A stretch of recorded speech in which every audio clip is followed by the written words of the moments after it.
তুমি এত সহজেই হতাশ হও কেন? একটা সামান্য ব্যর্থতা, একটা ছোট ভুল, আর তুমি ভেঙে পড়ো। মনে হয় যেন পৃথিবীটা তোমার উপর আকাশ ভেঙে ফেলেছে। একবার ভেবে দেখো তো, যাদের জীবন তোমার চেয়ে হাজার গুণ কঠিন, যারা প্রতি মুহূর্ত বাঁচার জন্য লড়ছে, তারা কিভাবে বেঁচে আছে? ফিলিস্তিনিদের সেই বাচ্চাদের কথাই ভাবো, যাদের চোখের সামনে তাদের ঘরবাড়ি গুঁড়িয়ে দেওয়া হচ্ছে, যাদের বাবা মাকে কেড়ে নেওয়া হচ্ছে। তারা কি ভেঙে পড়ছে? মোটেও না। তারা আল্লাহর ওপর ভরসা রেখে টিকে আছে। আমাদের রোহিঙ্গা ভাই বোনদের কথাই ভাবো, যারা নিজেদের ঘরবাড়ি থেকে বিতাড়িত হয়ে খোলা আকাশের নিচে দিন কাটাচ্ছে।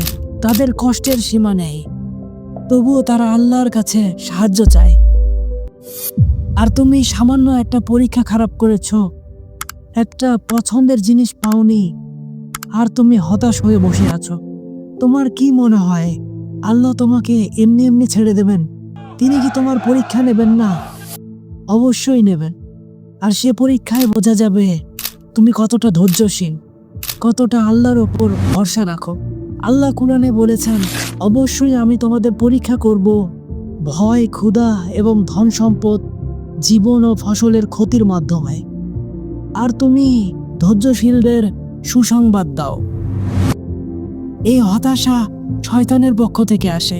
সে চায় তুমি ভেঙে পড়ো, আল্লাহর রহমত থেকে নিরাশ হও।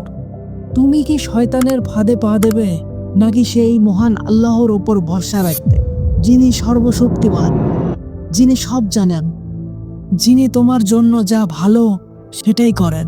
মনে রেখো, কষ্টের পরই শান্তি আসে, রাতের পর দিন আসে।